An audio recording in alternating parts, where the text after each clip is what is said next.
আমার মতো এমন ভুল কেউ কখনো করবেন না। আজকে কি হয়েছে আমি আপনাদেরকে বলি। আমি এই হঠাৎ করে এই আপনার হচ্ছে মানে 4:30 বা 4টের দিকে আমি ছাদে আসছি। এসে আমি যেটা করছি সেটা হচ্ছে আমার কবুতরগুলো আমি মনে করেন যে রেসারগুলোকে ছাড়ছি। তো মাশাআল্লাহ রেসার তো তেমন একটা উড়ে না। ওরা দেখা যাচ্ছে আধা ঘন্টা 45 মিনিট এরকমই ফ্লাই করে নেমে যায়। আর ওদের হারানোর সম্ভাবনা খুবই কম। যেহেতু ওগুলো সব আমার বাসার কবুতর, তো সেই ক্ষেত্রে ওদের হারানোর সম্ভাবনা খুবই কম।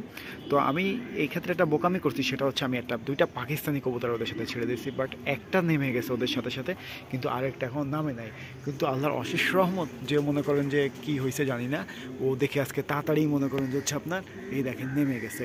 তো আপনারা এই ভুল কাজটা কখনোই করবেন না, যে হচ্ছে আপনার রেসার বিকালের টাইমের দিকে পাকিস্তানি কবুতর ছাড়া, সেই ক্ষেত্রে আপনার কবুতর হারানোর সম্ভাবনা খুবই বেশি থাকবে।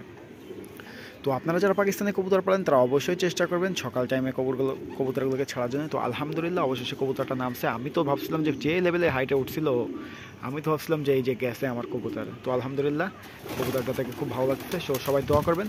আল্লাহ হাফেজ।